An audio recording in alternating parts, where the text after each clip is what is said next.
everyone, welcome back to my channel. My name is Amelia, and today I wanted to do the mid-year book tag or freakout tag, whatever you want to call it. So the first prompt is for the best book that you've read this year, and for me that is Ship of Destiny. This is the third book in the Live Ship Traders trilogy by Robin Hobb, and this series follows like a bunch of characters who are mainly from this one specific trading town, and it has lots of ships, obviously, magical ships, and there's piracy and magic and all sorts of good stuff. And Hobb's character work is really unmatched, and I think in this series in particular you get some really unique characters and some really impressive and realistic feeling character arcs. Specifically with this character, this is Malta, and she goes from being like this really, well, I suppose I probably shouldn't say it because that's kind of spoilers, but just know that I really enjoy her character arc. And this book, as the conclusion to the trilogy, really wrapped everything up in a really satisfying way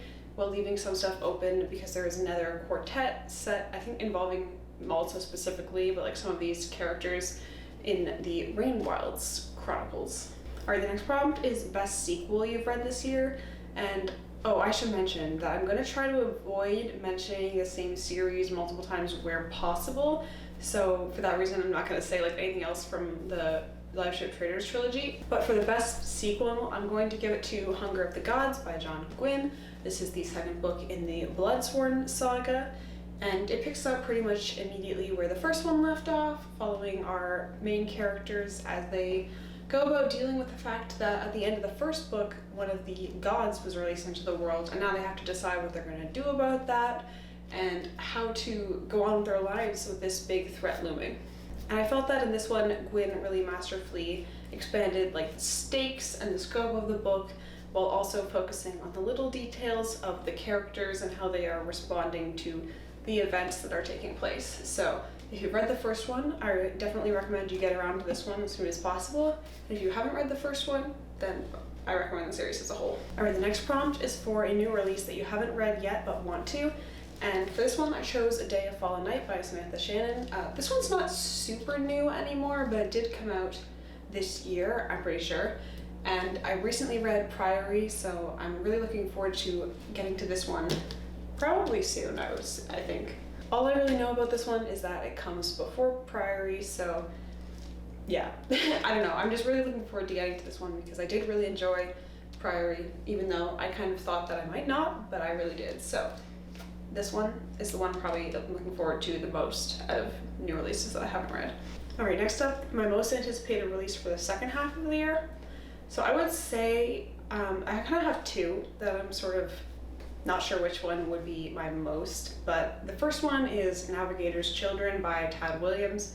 This is the final book in the Last King of Austin Ard series, and this one, it was supposed to be a trilogy, I believe, but he just like couldn't finish it in time. So I read the first three books last year, and yeah, I didn't realize it wasn't finished when I read them, so I was like, oh, I can't finish this. So I'm really looking forward to being able to finish that, and I'm also like partway through what's it called?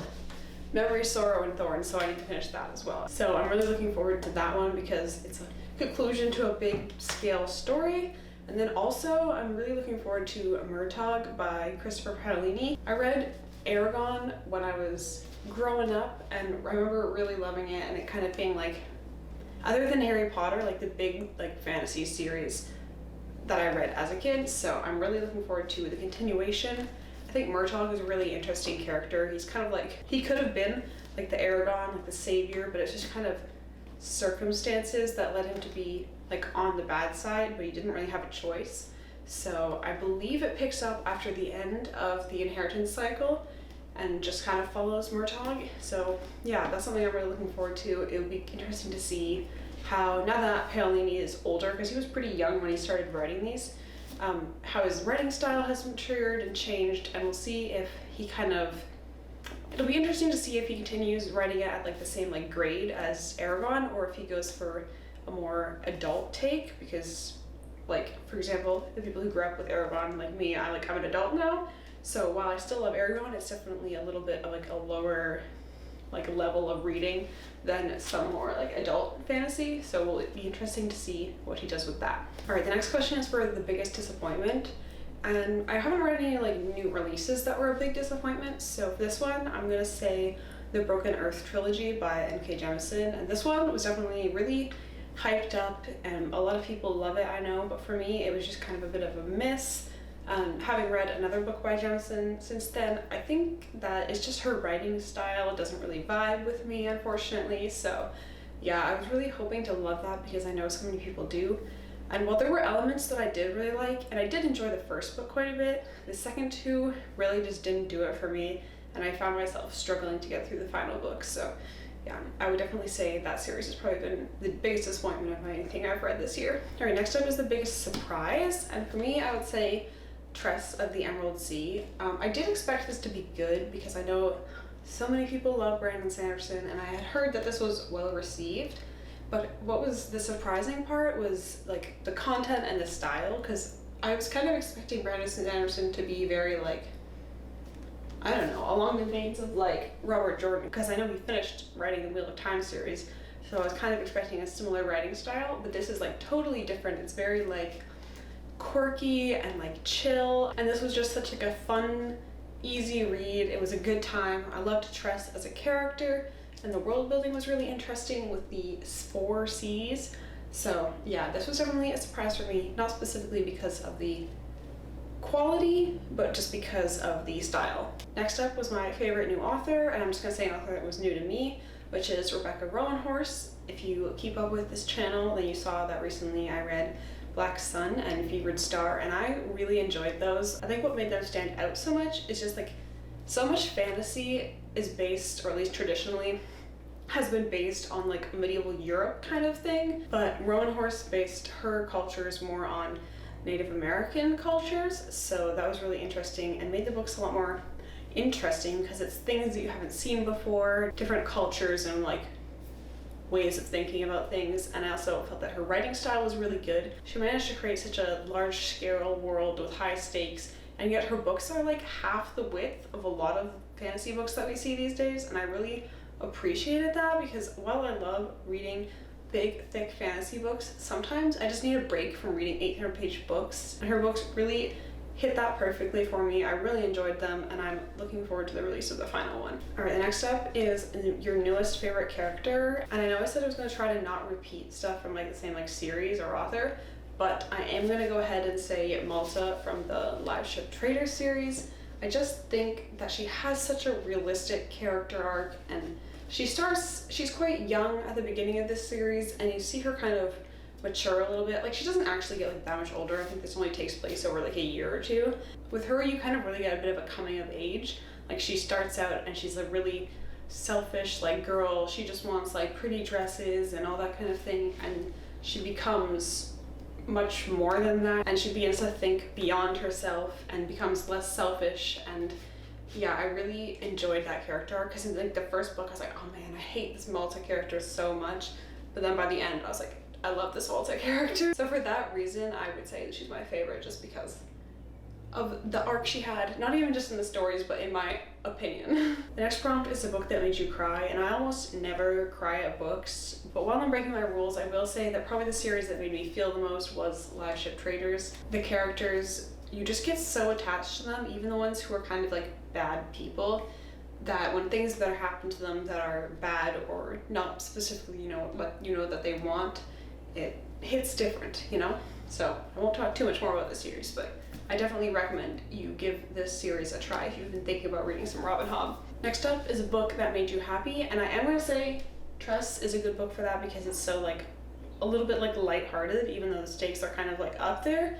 But other than that, I'm going to say Fellowship of the Ring, just because every time I come back to this, it's just like a little bit of like a dip of happiness. This world is so unique and enthralling, and even though they're up against this big, dark, evil thing, somehow coming back and reading this just like makes me happy every time, even if all the themes aren't necessarily happiness. It's just that it's a treat to read Tolkien's writing. His prose is so good, everybody knows this. And yeah, I don't know, just picking up Lord of the Rings book just makes me happy every time. All right, then the next prompt is, what was your favorite adaptation? And I would probably say The Last of Us TV show. I know it's not a book, but it's still like a fantasy thing. I haven't actually played the game, but I think just the show was so well done. It was like one of the best shows that I've seen in a while, just like all out, not specifically just in adaptations, but yeah, I'm gonna say that show. All right, next up, what is the most beautiful book that you've bought this year? So I did already own this edition of Fellowship of the Ring, and there's a whole story where I bought this in like high school and I couldn't afford to buy all 3 of them, and then they stopped publishing these, and so for the longest time I just had this one and I was like, should I get rid of it, because the spine is supposed to match up with the other 2 to create the Tree of Gondor. And then recently I was in the bookstore and they republished these editions. Now they're slightly different, as you can see. They're a little bit shorter and they have some, I don't know what you call this, shiny stuff. I don't know why I can't remember what that's called, but now I have the full set. So the tree is complete, even if it's slightly imperfect. But I just think these are really beautiful additions. I think the colors are so nice and the covers are just, I don't know, I really like them. They're very simple, but I kind of prefer the more simplistic style of covers anyway. So yeah, I just think that the covers and the designs of these, especially Return of the King, like, isn't that just so beautiful? But yeah, I would say these are probably the most beautiful books, followed up by Day of Fallen Night. I think has a really beautiful cover. All right, the final prompt is, what do you want to read by the end of the year? And honestly, I want to read so many things, but if I was going to be specific, I would like to finish the Wheel of Time series. I think I'm on book 8, or I just finished book 8, and I started it last year, so I would really like to get to the end of it this year. It does usually take me a while to get through these books, but I only have like 5 or so left, so I think it's totally doable. And then in terms of other things that I want to finish, I would really like to finish the Realm of the Elderlings series. Those are also quite thick books usually, but of the series within the Realm of the Elderlings, I just needed to read the Tawny trilogy and Rainwild Chronicles, so I think that's doable. And then I would also like to get to Way of Kings, because I did read my first Sanderson, Tress of the Emerald Sea, and I have the second secret project that I've already ordered, but I would like to try some of his like full series, because I believe all the secret projects are standalones. So yeah, I would like to try to jump into that. I know that so many people love that, so I feel like I might like it too. All right, so those are all the prompts that I'm going to be covering. Let me know your answers to these in the comments. Thank you so much for watching, and I will see you next time.